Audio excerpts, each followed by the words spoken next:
So that particular show method will be executed. So we will now see the uses of super keyword. One use I have already told. What is one use? To invoke base class method. The same example I am showing you. See, I explained now. You see, y1 is equal to new y. I created an object for y. Same example I have chosen here, but with this line. I have added whatever line I wrote there physically. That line I have included in this particular example. See, now here what am I trying to do? I am trying to create an object for y. Through that object I am invoking show. Control will come here. In this method I am writing this first line super.show. When I write this, what will happen? Control will go to the show method present here in the base class, in the super class. Base class is also called as super class. So to access the super class method from within, okay, from where am I accessing this? From within the derived class method. From within the derived class method, if you want to access base class method, you can write, okay, what? Super keyword. So first use of super keyword we saw, okay, to invoke base class method, to invoke this method, that is show method. This show method present in the base class. X is the base class, X is the father. To invoke show present in the base class, I have used what? Super keyword. Where have I written this super keyword? I should write this super keyword where? Within the, okay, method of the child of the derived class or the subclass. So this line should be written within the derived class method as the first line, and this should be the first line. I should not interchange them. This should be the first line. When you do that, control will be transferred to the show present in the base class. This method will be invoked. Is that clear? So first use of super keyword we have seen. Second use of super keyword. Second use of super keyword. You see now, there is a field called as A. See, there is a father, X. Usually, father is always in my program, father is always X in my example. Okay, and child is always Y. This is Y. Y is the child of X. You observe, there is one A in father, there is one A, same. Int A, same. Okay, name of the field is same in both base class and in the derived class. In the base class, A is given a value 55. In the derived class, A is given a value 100. Okay, A in the base class, name of the field is same in both. Sir, why to use same name, sir? Why can't we use different name? Yes, we can use different name, but if we will not be able to learn about super keyword when we do not use, when we use different names. Okay, if I am using name A in X, name B in Y, we will never get an opportunity to learn about super keyword. Second use of super keyword. There are three uses. This one we saw. Second one is to access the base class field. When I am supposed to show this, you observe. What have I used? I have used same name A in both base class and in the derived class. In the base class constructor, I have given a value 55. In the base class constructor, I have given 55. And in the derived class constructor, I have given value 100 for A. So this A is initialized with 55 and this A is initialized with 100. Here I am creating an object for derived class. I have already told, whenever an object is created for derived class and the constructors, what type of constructors are there in the base class and in the derived class? This is what type of constructor? This is not accepting any parameter. This is also not accepting any parameters. So such constructors are called as default constructor DC. They are called as DC. So when there is a DC in base class and a DC in the derived class, and whenever an object is created for the derived class, okay, where will the control go? First namkaran of the father will happen. So the A of the father will be given 55, and then control comes here. Then A of the child will be initialized with 100. Y1 dot show, when I use, which show will be invoked? This show will be invoked. Control will come here.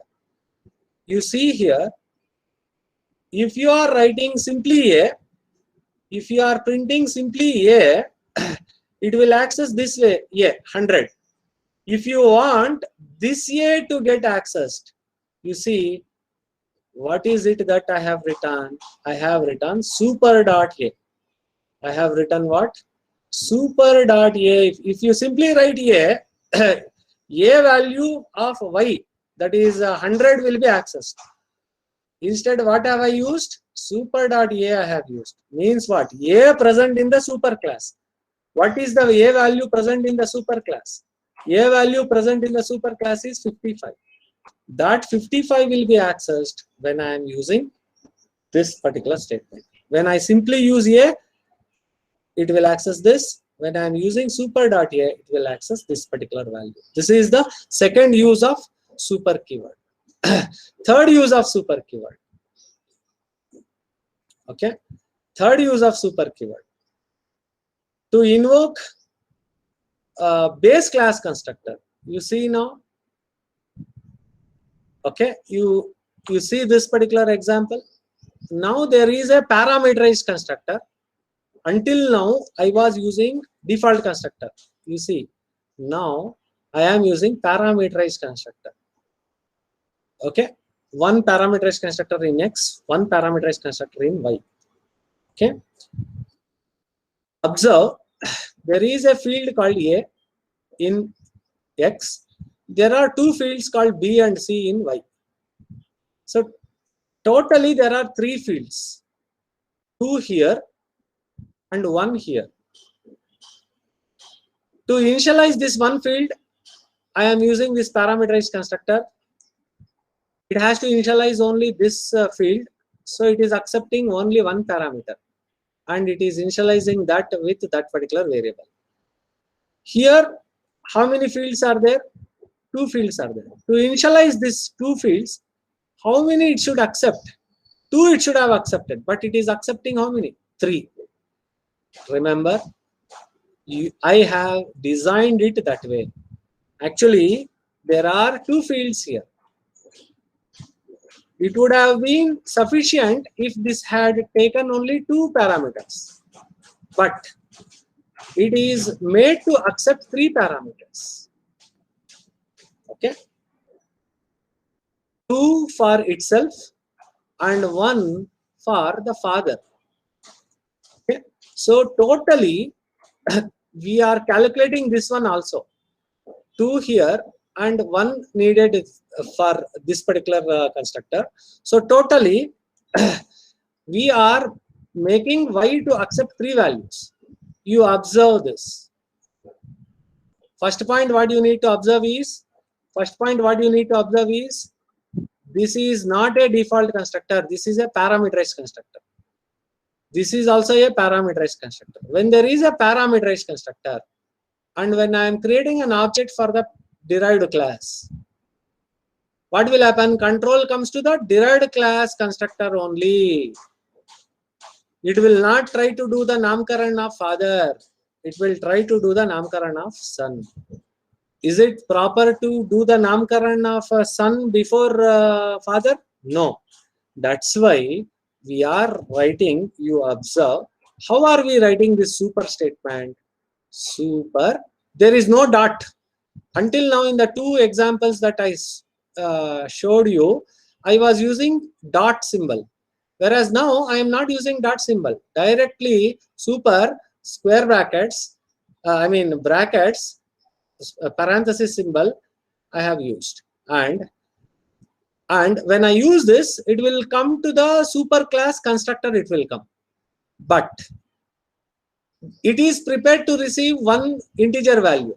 So I need to provide one integer value. Out of these three numbers, P, Q, and R, the first number P, I am sending to, I have written super P. So you are ready to receive one. So I am ready to provide one integer value. So super brackets P means out of these three values, you observe now, whenever an object is created and the derived class has a parameterized constructor. You see 5, 10, and 15 I am passing. So this 5 is stored inside P. This 10 is stored inside this Q. This 15 is stored inside this R. So 5, 10, 15. Out of this 5, 10, 15, I am sending P. P means what? 5.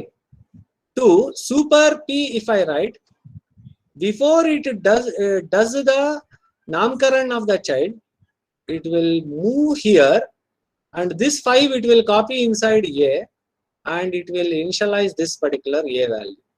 So this A of the father, namkaran, so it will be initialized with 5.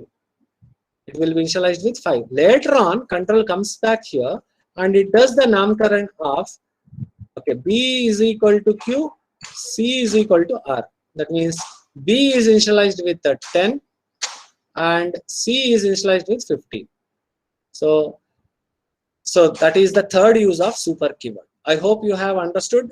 Okay, this use also. Only one more slide is there.